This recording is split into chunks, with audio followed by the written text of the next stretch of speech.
So my name is Don Bailey. I'm chair of the Fellows Program here at RTI, and the Fellows Program sponsors a seminar series for speakers that we think would be of interest both to individual fellows but also more broadly across the Institute. And so we're really pleased to sponsor our guest speaker for today.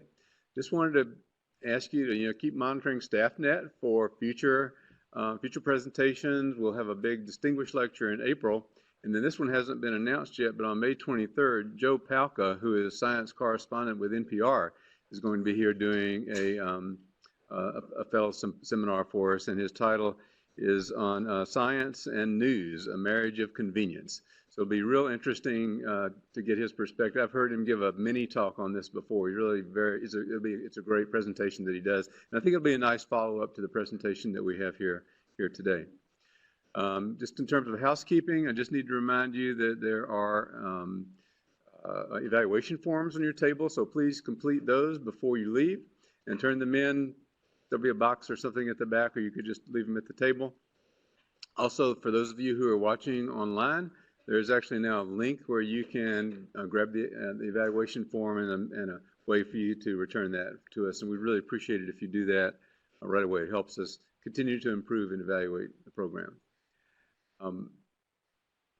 Two ways to ask questions. So if you are online, there's a chat box or something on there that you can ask a question, and Cliff will then relay that to us. If you're in the room, we have microphones, and so it'd be good for you to use that. We do need you to use those microphones when you ask a question so that people online can hear that. So with that, I'm going to turn it over to Karen Levesque, who's going to introduce our speaker.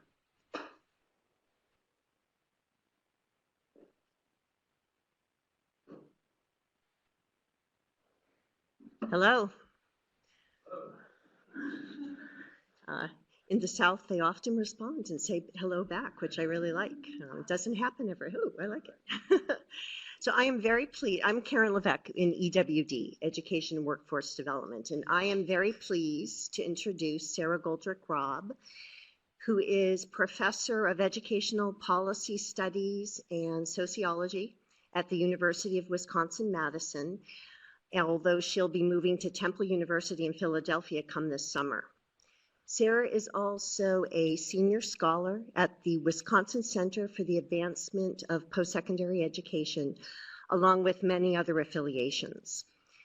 Sara is known for her work in college affordability and college completion for low-income students, and she and her work have influenced policy at the federal and state levels.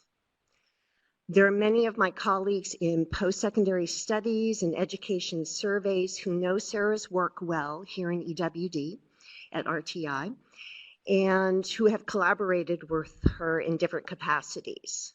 I met Sara first when I presented a paper on transition to college at the APAM conference. That is the Association for Public Policy and Management annual conference a few years ago. And then this last April, when I attended AERA, the American Educational Research Association's annual conference, there is a reason why we use acronyms. I attended a talk, which is the topic of what she's going to speak about today. And when I attended the talk, I thought there are many of my colleagues who would like to hear what I just heard. Sara has published in many peer-reviewed journals. She's authored and co-authored books, but she also disseminates her research and in the understandings and implications of that research through a variety of venues trying to reach a broader audience. RTI's mission is to improve the human condition by turning knowledge into practice, and I believe that Sara will have tips and ideas and suggestions for us to help us do just that. So without further ado, Sara Goldrick-Rab.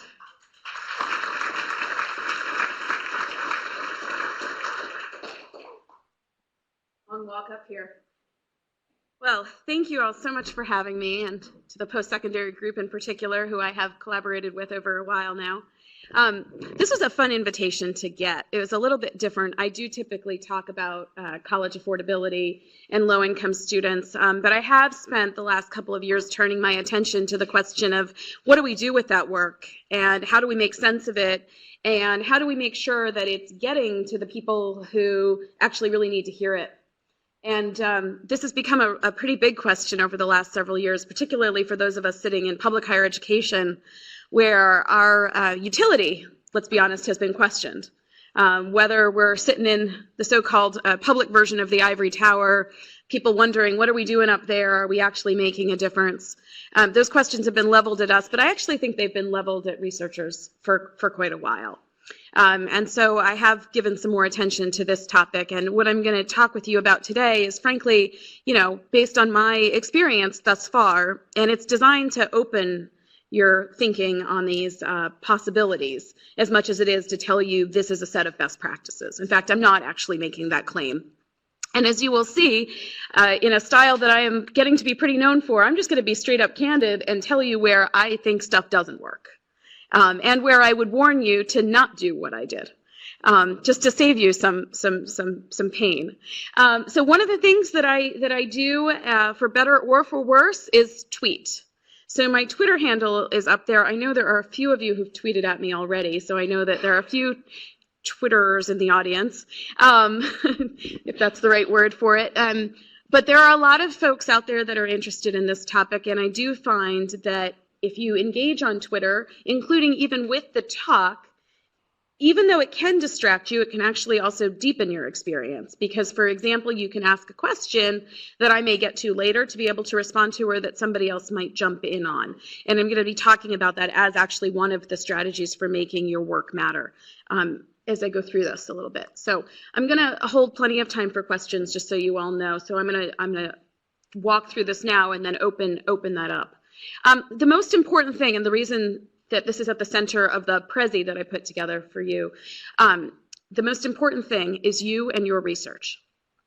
And I don't think that we can say that often enough. I think one of the reasons, I've reflected a lot on why it is that I feel like people are starting to hear what I'm saying. And I think that one of the reasons is that they can feel how much I care about it. Okay? If you haven't seen me talk about college affordability, I talk about it by starting with the people themselves, which is, it's not hard to do these days because there are so many people that you meet in your daily lives who are struggling, for example, with repaying debt. But I start with stories, I start with the connection, even though I have in my back pocket a randomized controlled trial, right? And plenty of survey data and, all of the sorts of stats that one wants to leverage. I start with stories, and I also start by talking about why I do this work and why it matters to me. Now, I understand that I am speaking from a place of incredible privilege in that I am a full and tenured professor who gets to decide, for the most part, what I spend my time on. Not entirely, not the way that they depict it, right? I have incentives, so to speak. But I generally, if I'm bored with something or I'm not that into it, I don't generally have to spend my time on it. And I know that that's a privilege. But as I tell my students who do not always get to choose what they study, there's something in everything that you're looking at that you can connect to. You just have to find it. And if you haven't found it, well, first of all, your day-to-day basis, right, your daily life is going to be a bit of a drag. But you're also going to have a really hard time communicating with anybody else, getting them to care about what you're working on if you're not connected to it.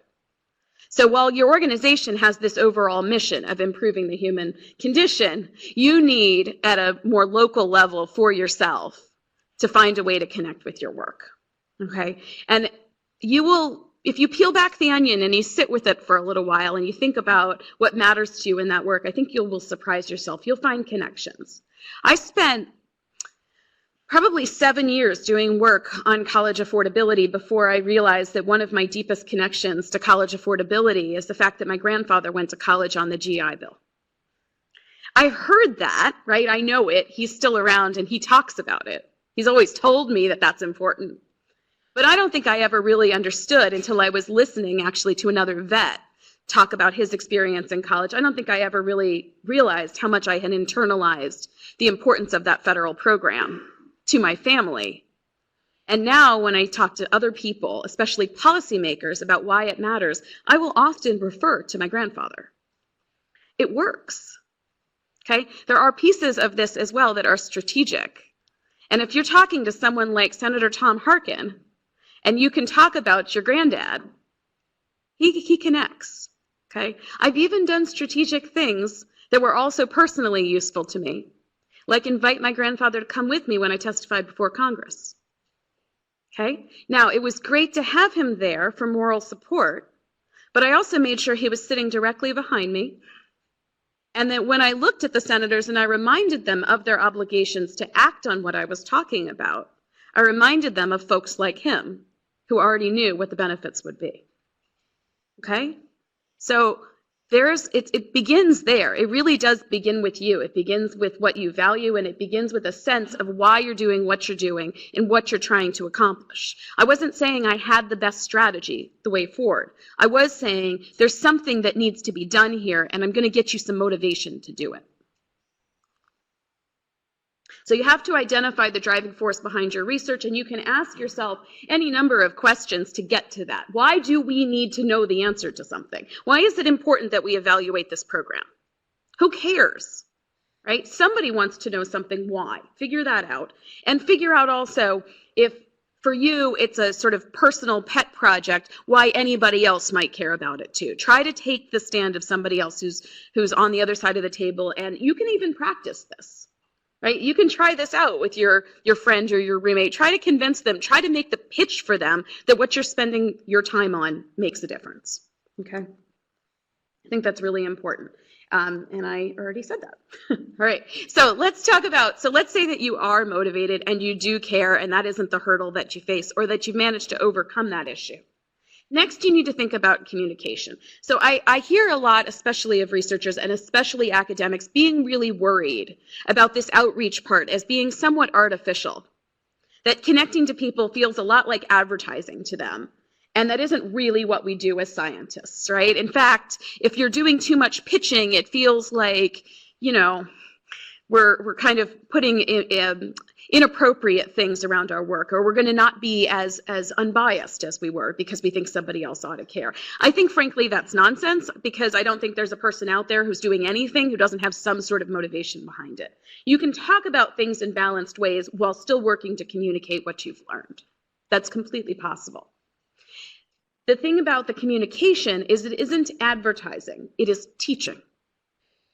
The people who are good communicators, who are doing good outreach with the public, are doing it in a manner that is teaching, which means you have to be patient, all the virtues of a teacher, right? You have to be patient with the people who are listening to you. You have to connect with them. You have to try more than one strategy. These are things I'm going to talk about in a moment.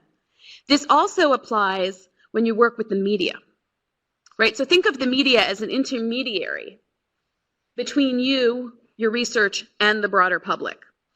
If you want the readers of the New York Times or whatever your local paper is to understand what you're doing, then you first have to get the journalists to understand what you're doing. Now, the journalists are in a hurry, and almost always in a hurry, and they almost always are pretty focused on their job, which is to basically get a salient quote from you. Your job, though, is to try to educate them so that when they begin to write the story, they write it in a way that reflects what you want them to learn. Okay, so I've had media training where they've basically said, start with what you want them to say and just say that over and over till they basically say it back to you and you say yes, and they write it down. That feels a little, I don't know, as a teacher, that's not exactly what I'm trying to do with my students, right, is to just get them to think or say what I think. That's a little drill and kill for me. So what I try to start with, though, is to educate them a little bit about the topic and to try to do so in as many different ways as possible until I think that they're getting what I'm trying to say. Right? So it's not a repeat after me. It's a learn from me. So as I said, start with your passion. I'm going to say this over and over, and the reason for that is it is like a disease. It is contagious. So if you're excited about something, the reporter's going to get excited about something. The congressman's going to get excited about something. Your local practitioner's going to get excited about something. It really works. One of the most common things that people say to me about my work on college affordability is that, wow, you're so excited about it. You're so passionate about it. I don't usually see that. And I'm thinking, well, how can you not work on such an important topic and not be excited about it? Right? And by the way, why would I work 80 hours a week if I wasn't excited about it? Right? I mean, something's wrong, right? So maybe something's wrong anyway, but you know. All right, so you have to decide in advance what you want to teach. And here's a really hard thing. Researchers were interested in seeing the whole picture, right? And in getting into all the different nuances and in digging in and in doing our sensitivity analyses, yada, yada, yada. Okay, you have to narrow that down. If I tried to teach everything in one class session, right, in 1 hour that I know on this topic, I would fail and my students would be completely confused. The journalist has 5 or 10 minutes with you. The congressman usually does too.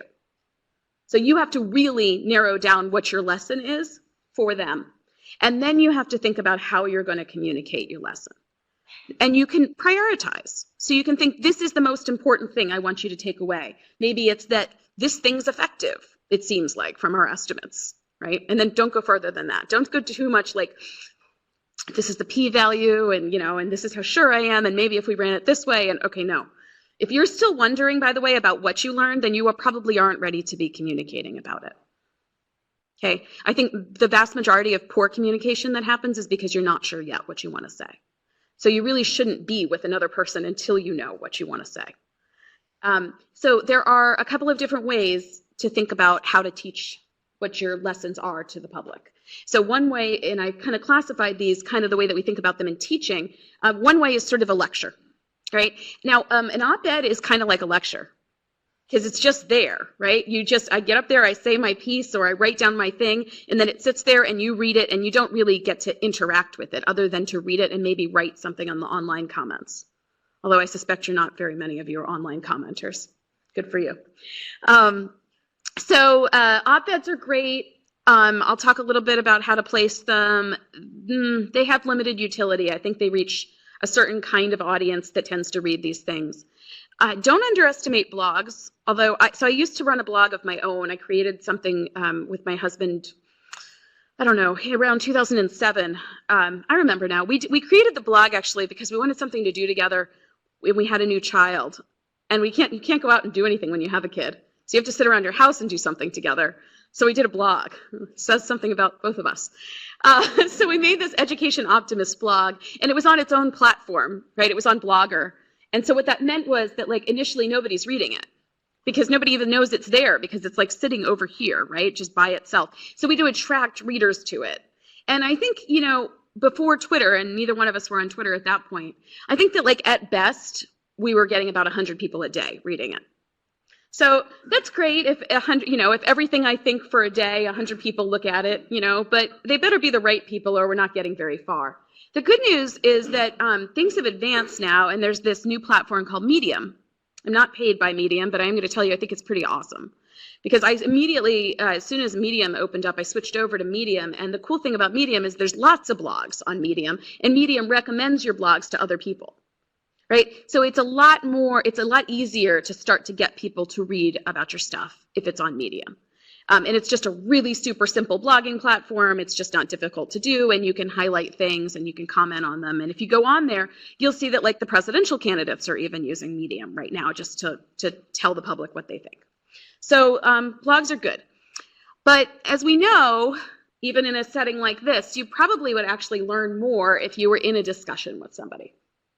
And so this is really what gets me to Twitter, is that I find that it is really effective to teach and to learn through a discussion. And Twitter helps me to deal with the fact that I've spent the last 11 years sitting in Madison, Wisconsin, which is a pretty small place with a certain number of people and a certain kind of people. And it's not like when I used to live on the East Coast, so I would just go hear what New Yorkers thought or go to DC, or, right? The moving around is harder. Twitter levels all of that, and it brings all kinds of people together from all kinds of spaces.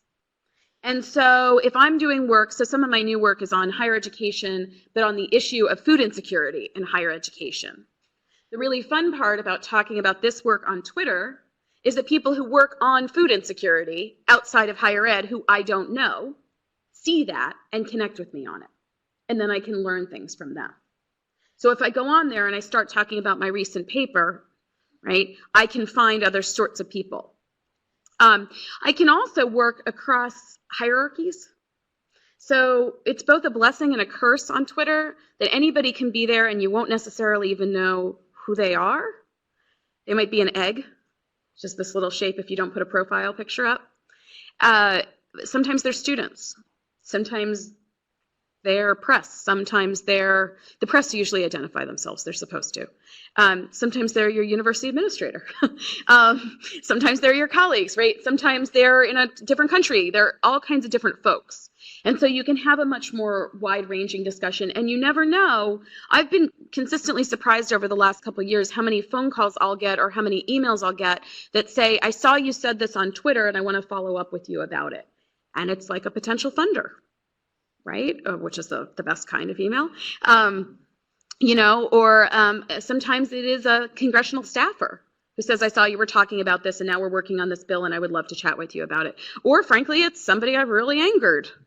Whatever, and it's some random person, and you have to accept that because when you're in a discussion, you have to accept that any number of people can enter into it. So that's a platform that's available. LinkedIn's another one. How many of you are on LinkedIn? Yeah, okay, so that's popular here. It varies a lot, the extent to which folks are on it. I think it's really good. We all have our resume type stuff up there on LinkedIn, but not everybody is using it for the equivalent of kind of like blog posts. And it's not as interactive when you do put it up there. So you can like it, and you might be able to make a little comment under it, but it's not nearly as interactive as Medium would be for that purpose. So I recommend it to you, but I would never make it the only thing you are doing. Okay.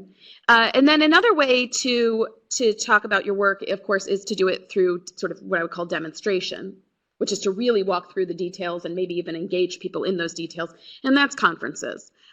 I am getting really concerned about conferences as a mode of outreach, and that is because of the cost, right? I think a growing number of people who we need to reach with our work who can make a difference simply can't afford to keep coming to place-based events. So to the extent that there are online conferences or you can do things that are hosted in that way, I think that that's a really good strategy. I think if you just get really awesome at a conference presentation, that's really good, but it's going to have limited utility, and you need to think about who you're not reaching. So I used to think these congressional briefings, right, where you get brought in to give a piece of your work on the Hill, that was like the coolest thing to do. And then I discovered that I'm not getting that much out of that, to be honest. I'm meeting just as many congressional staffers through Twitter and other means as I am through that. But you should learn whatever approach you take. So if you want to blog, you need to learn how to blog well. If you want to tweet, you need to learn how to tweet well. That's actually a lot harder to do than it sounds. And if you want to give a talk, you need to learn how to talk. Getting up there and giving a bad talk is not really worth doing. You need to find ways to learn. Okay, so I didn't spring from the womb, knowing how to do these things, right? And I didn't spring, this is the more important thing, I didn't spring from my PhD program knowing how to communicate my work. I don't think there was a single class on it. I don't think there was a workshop on it. If there was, I didn't see it. Okay, these are things that, frankly, I've had to acquire by being pretty entrepreneurial about going out and finding what I need and engaging with it. And I tend to find that what I like to do is to find somebody who I think does what I want to do well and go ask them how they learned it or ask them to teach me, right? So I have a number of, I've been really lucky at Wisconsin, honestly. It's a huge place, and there's a number of people like Jesse Stommel, who's founded this thing called hybrid pedagogy, and he does all of this online work, and he understands how to get a message that's on Twitter really out there to other people. So as an example, I used to just tweet it. Now I contact 30 or so people who tweet really well, and I let them know that I have this thing that I want to get out there, and they also tweet it. That's a strategy. You see what I'm saying? And I didn't even know to do that. Jesse taught me that. There are at workshops at professional conferences to teach you how to do things. So I got taught how to write an op-ed by the editor-in-chief of the Chronicle of Higher Education at an AERA workshop. I think those things are well worth signing up for. I also think there's things that, I don't know, RTI could also bring in, like the op-ed project and other sorts of folks who will come in and do workshops for you to teach you these things. The trick is, like anything else, remember when you learn stats, if you just hear a lecture on it and then you don't go to try to do it and you don't practice it, you will not learn how to do it. Okay? And your first op-ed is not going to be great. In fact, your 19th op-ed is still not going to be great. You're going to keep on working on it. And you need to find people, just like you do to people to help teach you new stats, you need to find people to help teach you new skills and to edit your work. So I have been incredibly lucky to find early on in the organization of the Scholars Strategy Network a guy there who, in my opinion, makes my written work much, much better. He edited me as I was joining this organization, which I'll tell you about in a minute. And when I got the edits back, I thought, whoa, those weren't just small line edits. He actually really tightened my piece, he tightened my message, and he understood what I was really trying to say. He made it better, which is a little unnerving, right? And you have to kind of take a deep breath and just be grateful for it. I came back to him with another piece and then another piece. And then finally, when I was writing this book that I have coming out this fall, I thought to myself, well, I think I'm a pretty decent writer. And I think, I think a lot of people would be surprised if I said I was going to seek help with the writing. But I really want this book to be well written. And so I hired him to work with me on the writing, which is a big step and an expense. Right? And it was a sort of a, you have to deal with the ego there a little bit, because I don't know how many of my colleagues actually get somebody to help them to write something. But it matters so much to me that when Paying the Price comes out, people understand what I'm trying to say, that it was worth getting over all that and going through whatever sacrifices that it took and the extra time that it took to have somebody reading these drafts. And just to be clear, I'm talking about way beyond what the University of Chicago editor would have done with this book. Right? I mean, these are draft upon drafts in advance. So I don't know how many drafts you have of reports that you write. I save them all by draft number, and I regularly, so I have a piece coming out in the American Journal of Sociology in May. It's been in the works for 5 years, and I think that's draft 63 or 64. I'm really not kidding. Those are substantively different drafts. I really put stuff through all of that, and I think people would be surprised to know that my blogs, not my blogs, I have a rule about the blogs, because boy, oh boy, will this get time consuming if I'm drafting and editing blogs. I don't do that. Op-eds will regularly go through 3 or 4 drafts, at least, before I submit it. And then if it's something like the Wall Street Journal, they're going to come back with 3 or 4 rounds of edits, even after that. So the Scholars Strategy Network, here's the good news, it's open to everybody. Anybody who wants to join the Scholar Strategy Network, you can. You just need to be a scholar. They don't care what organization you're with. And they have a whole bunch of services that they will provide you for free. And they were part of, I don't know if you all saw, Nick Kristof did this sort of attack on researchers a couple years ago. We need to hear from you. It was mainly on academics, but I think it was more on researchers. They were part of a terrific response to that said, look, we're right here. You're just not calling us. Well, you're calling, but only if we're an economist. And a male economist at that, let's be honest, right? So they really got involved, and no offense to male economists, y'all are great, but they call you all the time, right? So the Scholar Strategy Network, the price of entry is that you have to write a brief about something that you're working on. And it can be at any stage. You might not be comfortable with, writing about something that doesn't have final approval, and you might have to get approval from this organization, I don't know. But the price of entry is a brief, it's a 2-page brief. And when you submit it, Theda Scotchpole, who is the head of the Scholar Strategy Network, will edit your brief for you, which you should consider an honor. I think she is one of the most amazing scholars in the entire country. She's a professor at Harvard of political science. She's fabulous. She's an amazing writer. She does great outreach, and she personally edits each one of those briefs that comes in. Once you're in, they will feature you on the website. They will put your stuff out there. They will invite you to do more, and they will help to teach you things. So one of the things that they will teach you, of course, is how to place op-eds, and they will actually help you and use their extensive network of contacts, which their Rolodex eats the pants off mine. And the second thing they will do is they will teach you how to interact with Congress. So they have folks there who will even fly in to take a meeting with you when you go to Washington to actually interact with a congressional aide. And I thought I knew how to do that until Linda at the Scholar Strategy Network actually came with me and showed me how it was done. It was done pretty differently than how I was doing it. There was an actual agenda. I had actual materials to provide to somebody. I had a bottom line. I had an ask. These are not things that I had initially. All right, so when you write for the public, it's totally different than writing up your typical research, right? It is not dictated by someone who says, this is what I want to see in your report, and yet it does have a secret sauce. It does have an underlying structure. If you read enough op-eds or blogs that are well done, they do accomplish a set number of things. And the first thing that they do is they have a hook. Now, you're going to find your hooks in your work when you start to ask yourself why you're passionate about something, right? So, if you are thinking about, why I care about poverty, then you're going to find some hook that has something to do with, for example, the growing rates of childhood poverty in the United States and how crushing that is, and for people's future. You need to find a hook, and sometimes the hook is going to be in the newspaper, right? It's going to be something that recently happened. We talk about tagging it to something, right? So you need to find some recent event that you can start with, and you need to talk about that. You need to have a really concise thesis. This is your elevator speech, and so you can actually practice. If you can get in the elevator and you can get to where you're going and you still haven't finished telling somebody what this thing is about, then it's too long. Okay, so you need that really concise thesis. Then you can have, and I know this is really tough, especially for researchers, you can have no more than 3 points. And that's not like a point with a subpoint and another subpoint and a but and a this and a p-value, right? No, you can have 3 points, and you can have a little bit of evidence for each one, and a summary of what you just said. So you tell people what you want them to know, you show them, and then you tell them again what you just said. Then you get a tiny bit of space to address concerns. Think about that as your limitations section, right? But like really, really short.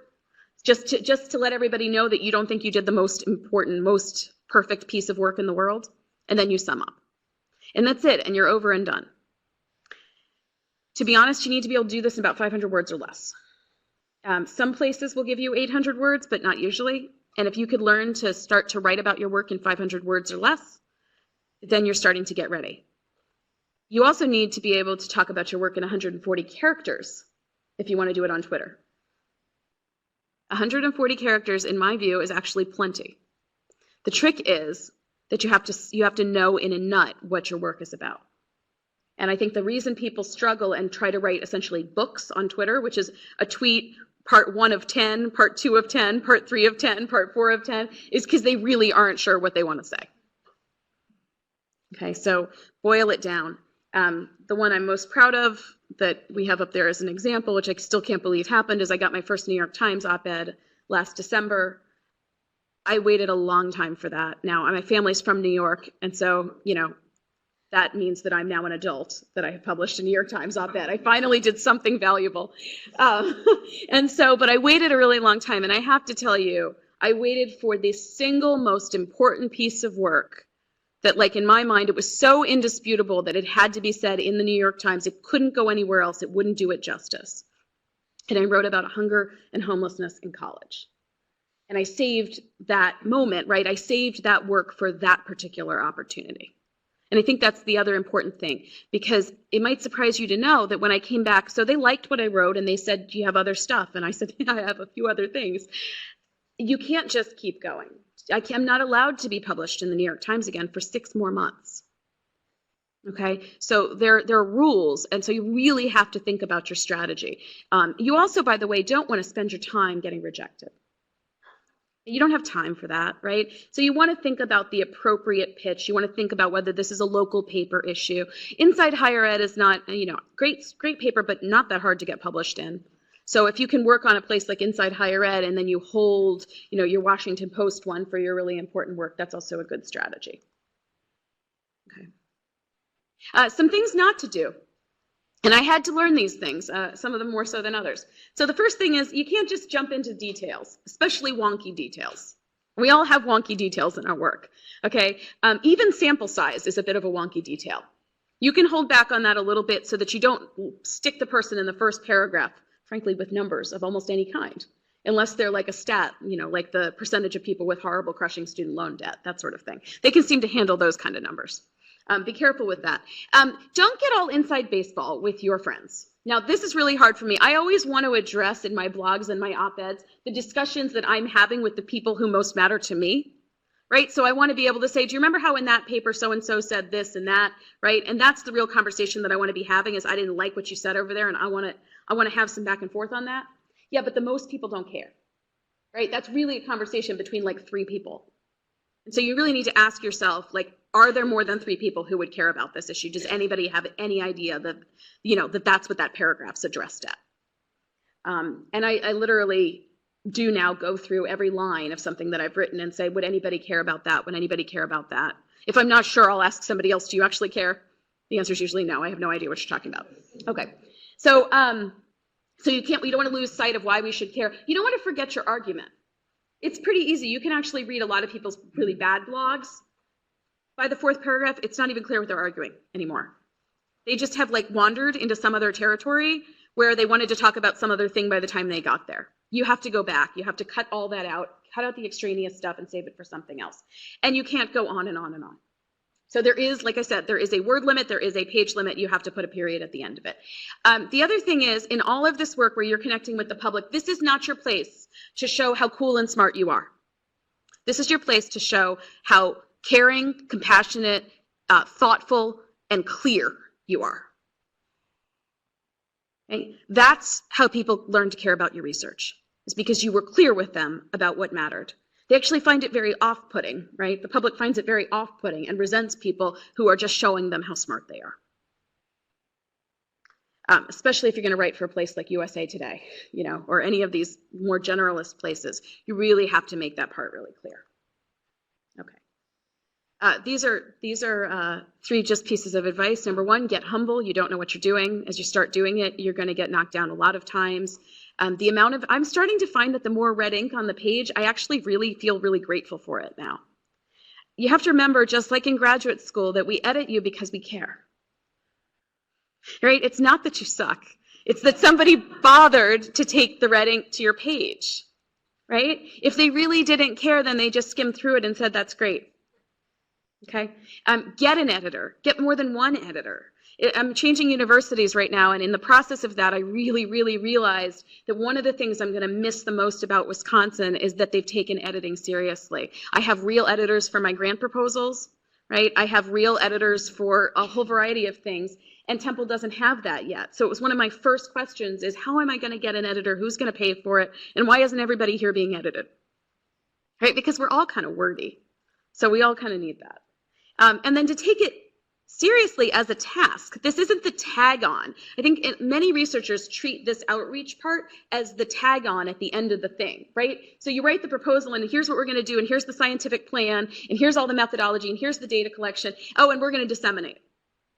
And it's got like 3 sentences of their standard dissemination stuff. If I ever become a program officer, I'm going to start sending those back and asking, how are you going to disseminate and what is the plan? Right? What are all the steps in it? Because that part is really hard. It's not as hard as fielding the survey, probably, although might be, right? It is really hard. It is a project in and of itself, and it requires real time. And if you don't have time to devote to it, then you're really not going to get it done. So I'm starting to get, it's interesting. People are starting to ask me back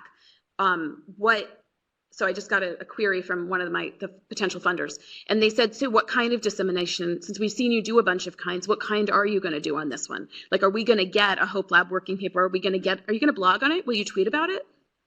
It's like, I don't think I've ever been asked by a potential funder, would you tweet about it?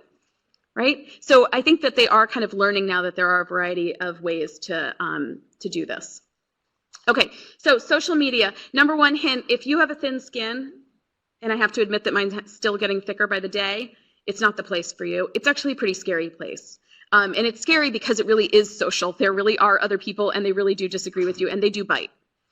They also stalk and do all kinds of other creepy things. So it's not for the timid. However, I think the returns are very, very high. Okay, so LinkedIn, know your mediums, right? So LinkedIn for professional stuff. Facebook is for friends. Facebook is not very good for disseminating research. Okay, I do now keep a public page, but it's because I was getting a lot of friends requests on my personal page. And no, you really don't, showing baby pictures with college affordability is not working very well. Yeah, okay. Twitter's insanely complicated. So you just really need to know that going in. There's many different ways to use it. You can do broadcasting. Twitter will not be complicated if all you do is use it for broadcasting. And what do I mean? I have a new paper out and here's the link. Super. That's like a little ad, and probably nobody's going to follow you, to be honest with you. If nobody's following you, by the way, all you are is a tree in a forest that nobody can even Doesn't even know it's there, right? So if you got 5 followers, then there are a grand total of 5 people who know that you said that. So your whole trick is to get followers, and the way that you get followers on Twitter is by saying and doing interesting things. All right? So the more I step in it, the more followers I have. I've noticed this, right? What people want is to be entertained. But the trick is then that once you get those people, and you go through the pain of getting them, to use it in responsible ways, right? And so then to try to start conversations that are of interest to people about the work, about the subject. So I've been following, actually, I highly recommend Robert Reich at Berkeley. He's really good. If you follow him on Facebook, he does use Facebook effectively. What he does is he writes a little something, and then he asks you what you think. And so I have started, if you're following me, you might have noticed that in the last couple of days, I've started to post something fairly provocative as a picture or a statement, an image of some kind, and on the top just say thoughts. And I'm retweeting people's thoughts. I'm not actually necessarily engaging them, but by retweeting various people's thoughts, including those that I disagree with, right, I'm starting discussions. So that's one way, that's a safer way, I think, to get things to happen. But you have to be social on social media, or you really are wasting people's time. So you're not there to just tell people that you have a paper out. You're there to engage them in a discussion about it. You're there to talk to people you don't know.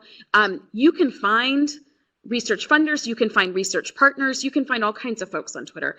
I have probably 3 different co-authors that we met for the first time on Twitter, and they invited me to work with them that way. I've had people who I've hired from Twitter who approached me and wanted to work for me because they met me on there. So, there's all kinds of important things that you can get accomplished. Some things not to do on social media. Please do not ever forget that it can be kept forever.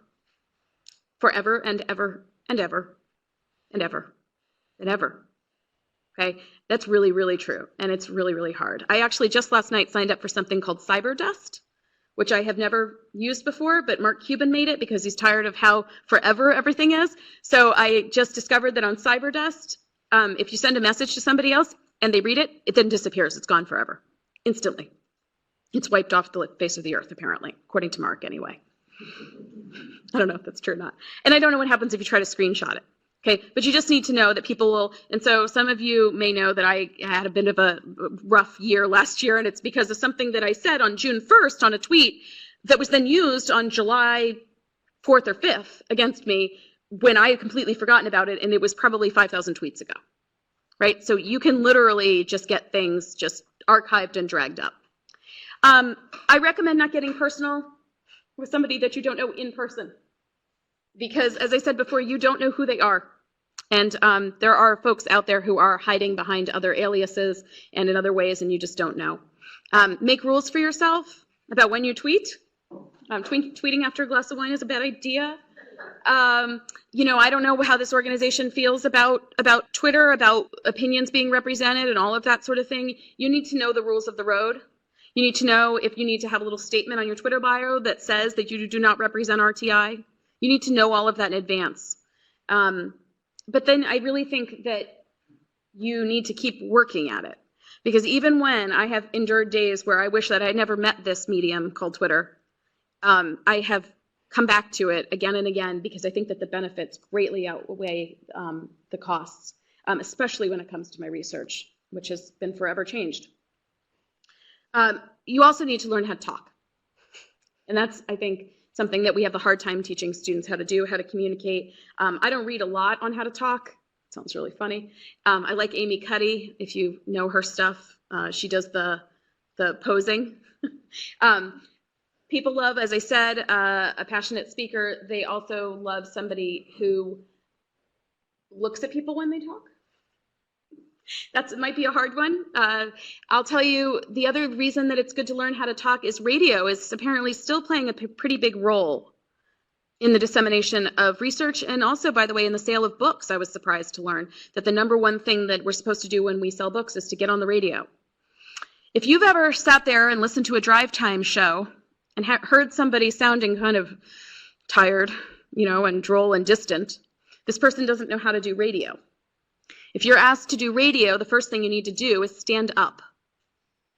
Okay, so wherever you are, if you're in the studio or you're on the phone doing it from afar, you need to stand up because your voice sounds a lot better when you're standing up than it does when you're sitting down and you sound kind of low. And the second thing you need to do is you need to get close to the microphone. You need to have a radio voice. And these were all sorts of things that we, have to learn how to do.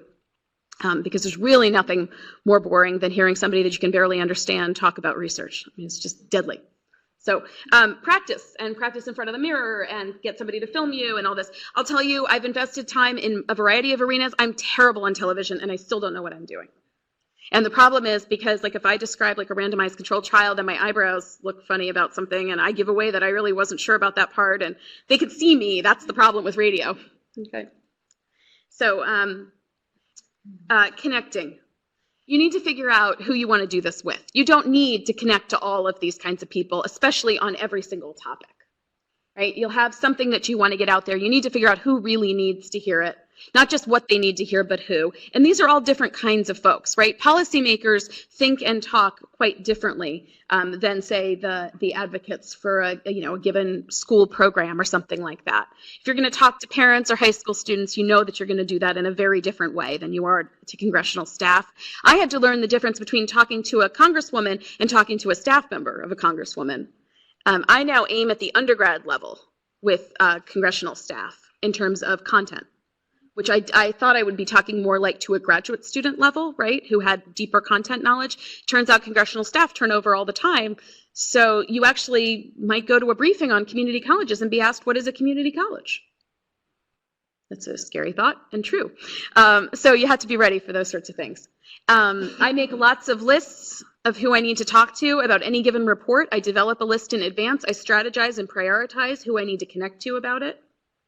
And then I do that again, and I can continue to winnow it down. As the report is rolling out in the field, I keep track of who's listening to it and how they're talking about it, and I revise the remaining list, and I also revise for the next time around, because I can kind of figure out who really heard me and who I need to spend more time with.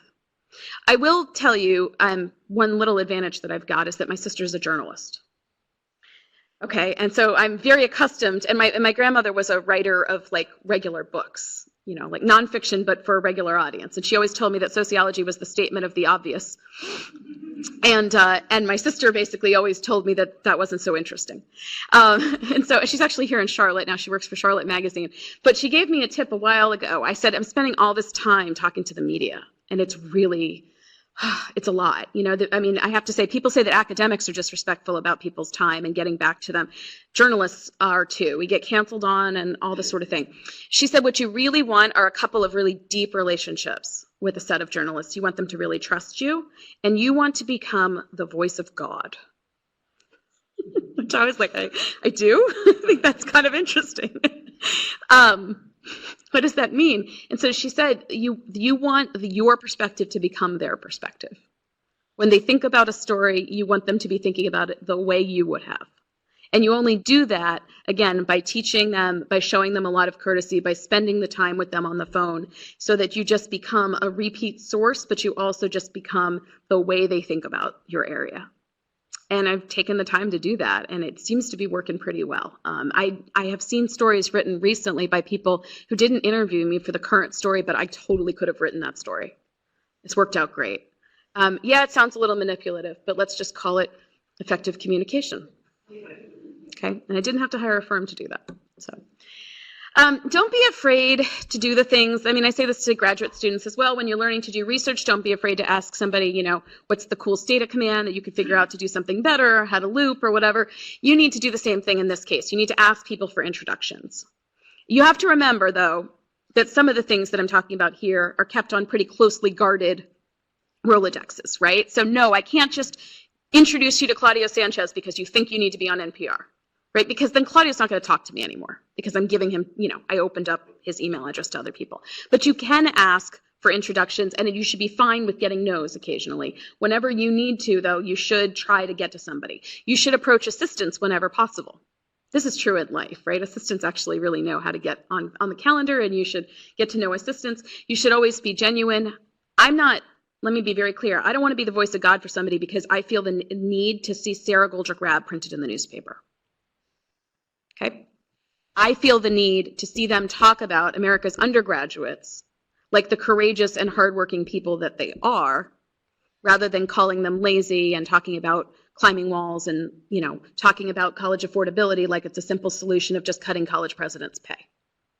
Okay, I care about the issue, and that's why I want to see that happen, and that's what gets me up in the morning, and that's why I take those phone calls, even though they'll cancel 4 or 5 times, right? You have to do that, which means you have to spend your time. So if you think this is going to be a quick task, right? If you, like I said before, if you budget 10% of your time for this and 90% for everything else, I got to tell you, these days I spend probably about 30% of my time on dissemination. That's a lot. And it's increased over time. I would have thought it would get easier because I already know who to call. No, that means then these people want to talk a lot, right? And they're going to come back to you and that sort of thing.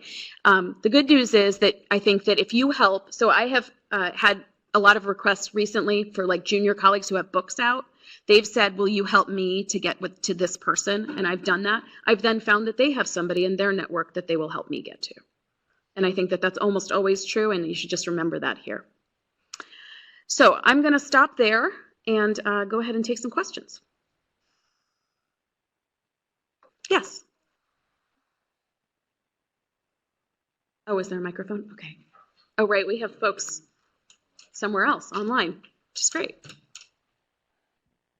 Thank you. I really appreciate your sharing, and I'm curious to what extent this interaction with media changed your perspective on your previous research, and also for this long time of interaction, how do you see media helped you to advance your action? Oh, yeah, these are good things. So the first thing that media helps with is journalists convey questions. So I actually oftentimes find myself writing notes down after I've talked to a journalist about the things they asked me about that I had not yet addressed in my work. Like, that's a really good question. Why don't I know that? Right? Because, it's very normal to say that wasn't in this study. But I try to also say, that wasn't in here, and that's a really good question, and I might go pursue that. So I find that they give me ideas. I also think that I also like to go see who else they talk to when the story comes out. And I find that also gives me other thoughts about who I should be connected to. So there was a recent story about homeless undergraduates, and I found it enormously useful because the other people that she called were people who run agencies that I should really be in touch with, and I didn't know about that. So I also go in and connect in that way, and especially, if I'm moving to a new place like Philadelphia, that's one of the best ways to try to figure out who I ought to be in touch with, is who else does the journalist call on. Yep. They will also, by the way, love it when you recommend other people to talk to. So if you really want to be one of those people that reciprocates with your friends, right, or your colleagues, then you should be ready at the end of an interview when they say, do you have anything else, to say, you might really want to call so-and-so. People really appreciate that, and then they will do it for you. Other questions?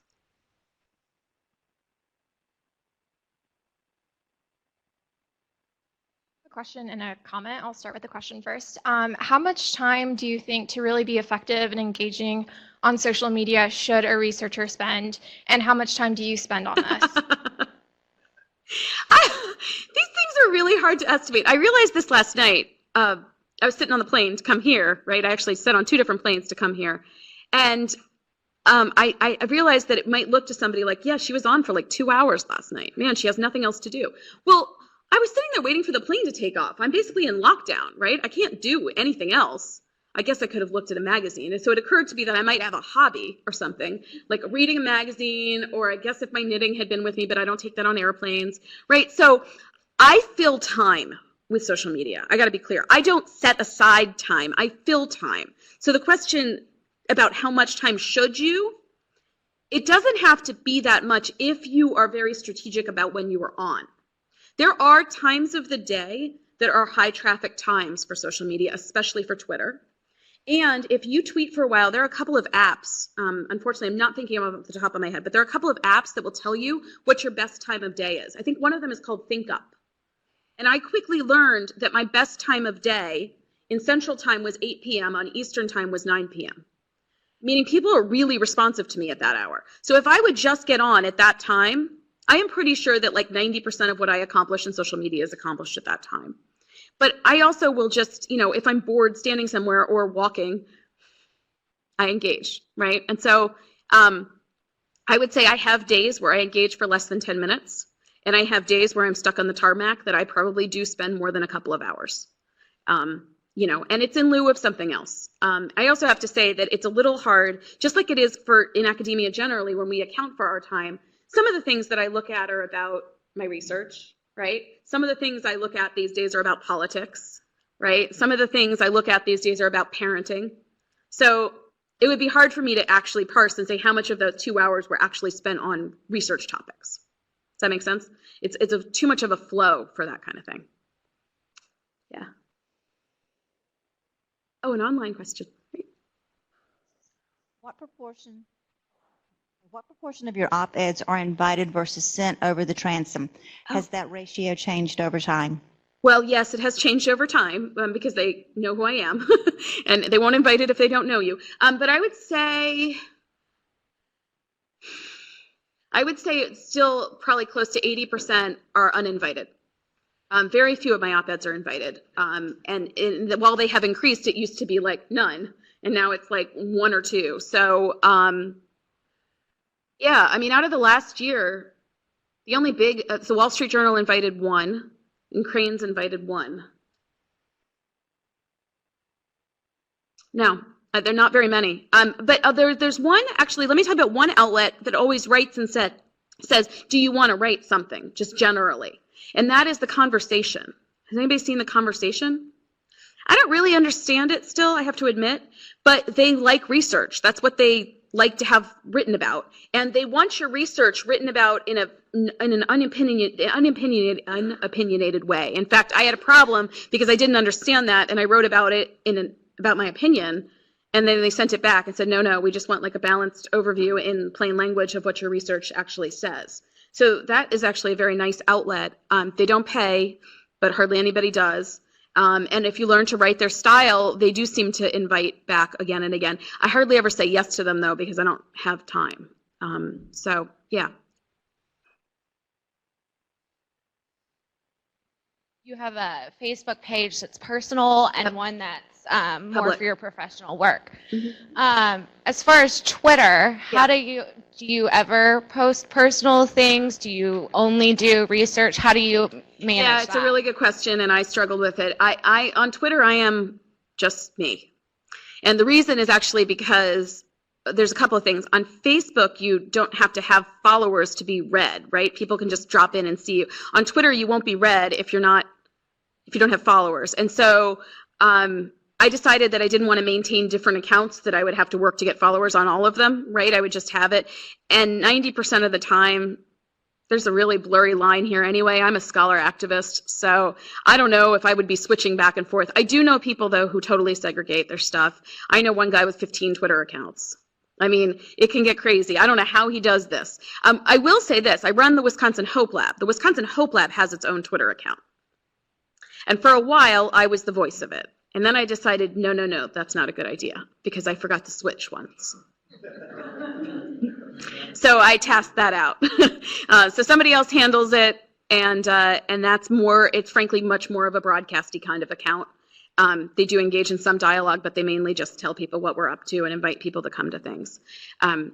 Yeah, and the other difference is I don't post pictures of my children on Twitter. Yeah, it's definitely a good idea. Yep, I would be just very careful.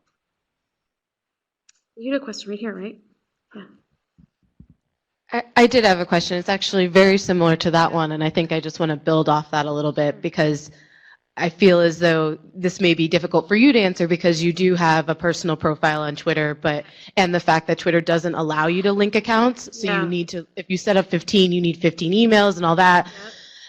So I guess I struggle with understanding, how do you keep some of that personal information or some of those followers who may know you on a different level, and knowing that risk or mitigating the risk of them putting out things that are really personal about you that you really don't want associated with all the activism work or the research work you're doing? It's really, really hard. I'm not sure there really is much of an answer. I mean, the people who know me, who are my friends, who we've met in person, don't do things. I mean, if they're friends, they don't do things to, embarrass me, right? There is a block function on Twitter that I'm very well acquainted with. There are a lot of people out there that are just not okay. for a variety of reasons. And at the beginning, I have a lot of feelings about openness, right, and transparency. And so I want to be open to opinions, but I also don't feel the need to take abuse.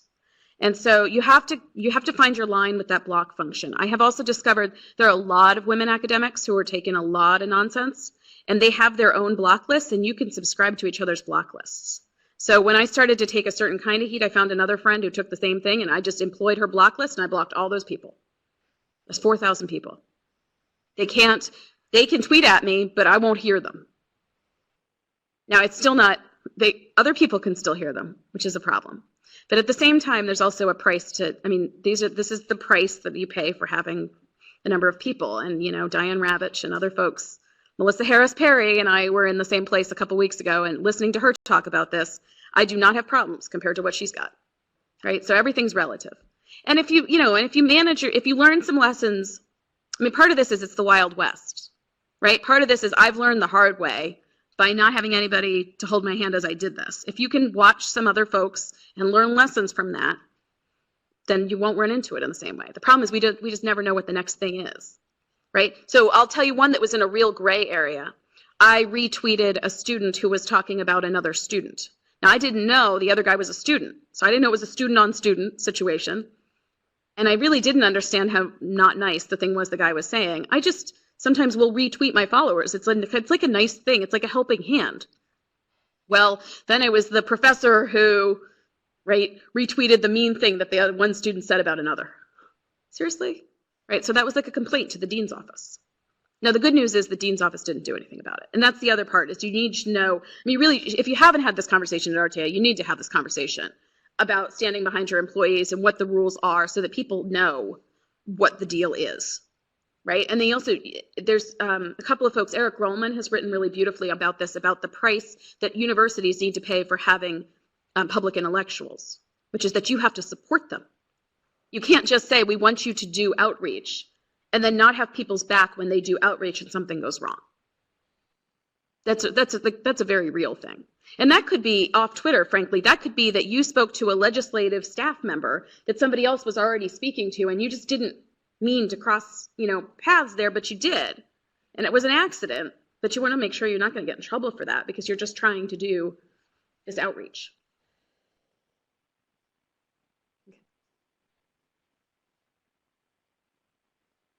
Domains or research areas on op-eds, professional blog posts to try to take advantage of their existing networks? Absolutely. I'm a big fan of collaborating, period. And yeah, just an example, I got really interested in this conversation about grit.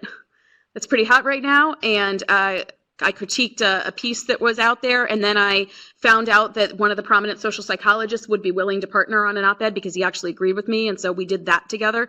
I got to tell you, it took months. This was a piece that Jeffrey Cohen and I did in the Washington Post that took probably 4 months to write as an op-ed, just for us to come to, like we said, we agreed. But when you get down to actual words in an op-ed, agreeing on those actual words is harder than that. So I think it's a good thing to do, but I think that it's difficult. And the next one is, at what point in the research or publication process do you start tweeting, writing op-eds, or disseminating findings? Yeah, okay, there's no one answer to that question, and that's a really hard one. So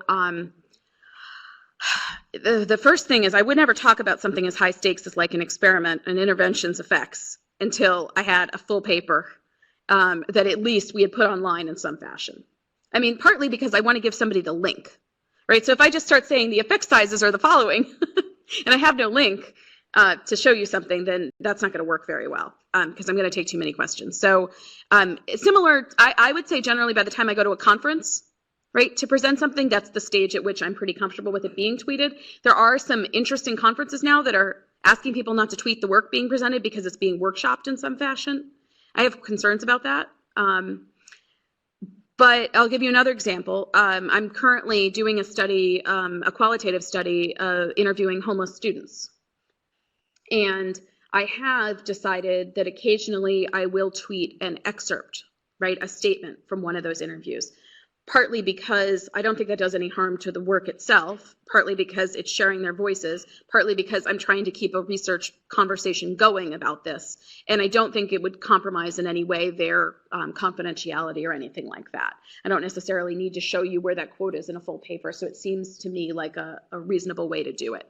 But the other part is that if I don't talk about that work now, it's going to be a while before that work is completely written up, because the qualitative work just takes a really long time. So that's the judgment call that I've made. I've never found any good sort of guideposts for this kind of thing, though. We have an in-person. There's 2 in-persons. Okay. I had a follow-up question about, you said, you know, how RTI should have her back and everything, but how a lot of this is about putting yourself as an individual out there and your work. Yes. So how, if, you know, RTI funds our work and everything, how do we get our personal accomplishments to reflect well on RTI? Like, how do we leverage our, you know, this outreach in a way that reflects well on the institution? Well, ideally, it should. I mean, one thing that people often don't talk about is how research actually gets done, right? And that's actually too bad. We just talk about the findings, but we don't talk about the process. And I have tried to be more open about things like, you know, it took me how many hours or how many weeks or how many months to get that IRB done, right, or whatever. So I actually think if your organization is really supportive of your work and helps to make your work happen, I actually think that's a nice topic to tweet about. There are people who talk about Scholar Sunday, and so for those of you on Twitter, hashtag Scholar Sunday, which is on Sundays, is a conversation about research and has lots of researchers all over the place on it. That would be a totally fair topic for a Scholar Sunday conversation. What I meant about having your back, by the way, does not always mean, hardly ever mean RTI getting up and saying, Sara did a good job there, we stand by her. It mainly means RTI not talking about it. Just leave it alone, right? And not come to you in the office and say, I don't like what you said on Twitter last night, right? That's not going to work unless there really is something, you know, whatever. But generally speaking, I think that work that's done well, that has impact, that does reflect on your employer. And you know, the other thing to have a conversation about is whether your Twitter bio reflects that you work here or not. And I don't have the answer to that. And every university I know is struggling with this and revising these policies and trying to figure it out over time. So I have a comment. My name's Lindsay Luxon. I actually run the corporate social media feeds for RTI. And we just launched an RTI social media ambassador program. So this is emails sent to you once every other week that you can sign up for. And it has a roundup of RTI news throughout the Institute. And it's pre-drafted tweets and messages that you can copy and paste or personalize for your network. So it's just a really good way to get started in sharing research out there. And then also, if you as an individual tweet your research, and put our Twitter handle, we see that, and we would definitely like to retweet you on that too. And so we're actually holding lunch and learns coming up on Monday, and then another one in DC, and then another one in RTP in May if you're interested more in this topic. And you guys have about 6,000 followers, I think, right now. Does that sound about right? That's just perfectly respectable. So that retweet is worth something. So I would do that. I do think that the pre-stated tweets are at least give you a sense of what you can do, right? And it can also, if you're seeing, I guess that's the other way to do it, is if your colleague has something that's come out that's also fair game. I mean, it's certainly not the case that you'll be able to keep up a steady stream of conversation about your own work usually, because we don't produce that much, right? So on a moment-to-moment basis, but you can certainly talk, congratulate somebody on something or all that sort of thing. But I actually really think one of the things I enjoy the most is to just try to dive into my own research area, right, on Twitter and see what people are saying about that, right? And so you can learn about other research that's going on, for example. So search terms for the topics that you're working on, using hashtags to find, you know, I mean, I'm just going to pick poverty again just because it's an easy one. There's tons of work out there on poverty, and you can just hashtag poverty and read everything that's coming up. Yes.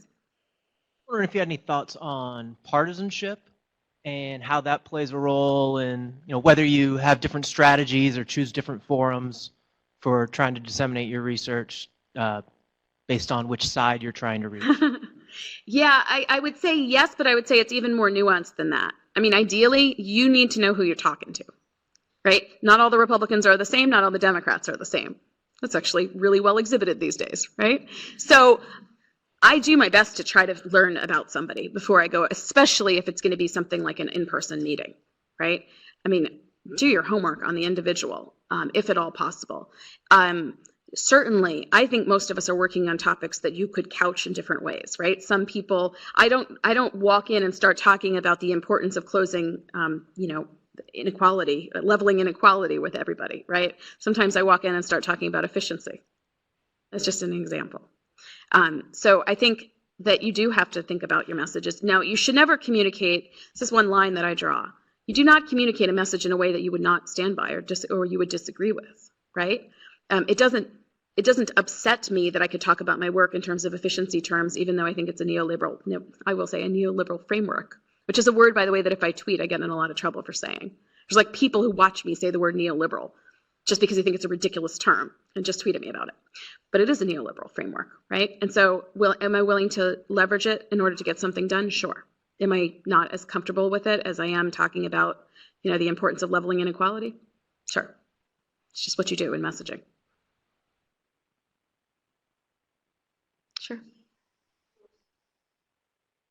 Time. Enforced offline time? My son is working on that. My 9-year-old is making up rules about enforced offline time, and I am working to respect those rules. It is really hard. I'm reading this book that Jesse Stommel gave me called NetSmart. I hardly ever read on this topic, by the way. It's not like something that I really do. But I picked up NetSmart the other night because my son had talked to me about putting the phone down. And that was awkward. And I was reading about how to take your attention back.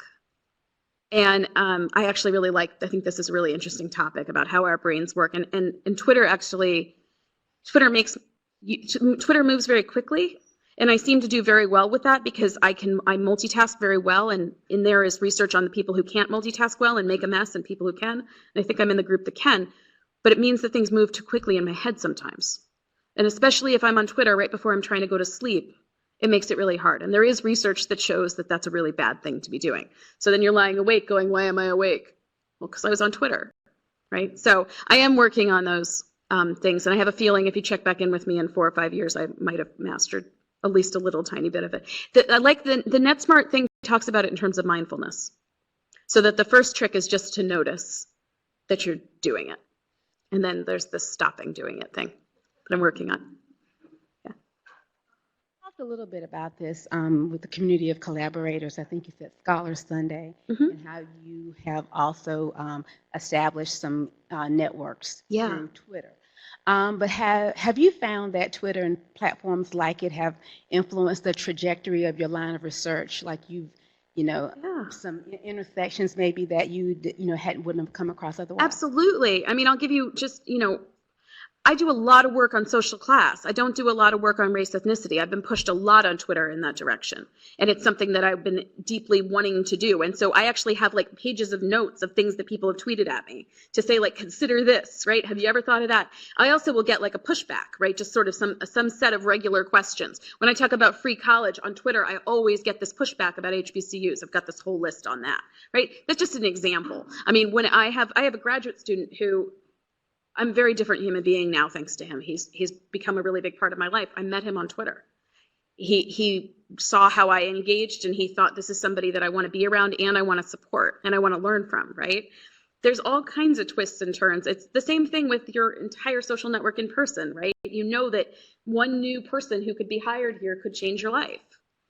It's the same thing. It's just you have to envision that there could be actual real relationships that come out of this online setting, and you just don't know when they're coming. But I have found them hugely enriching. I mean, and hugely painful too. Both.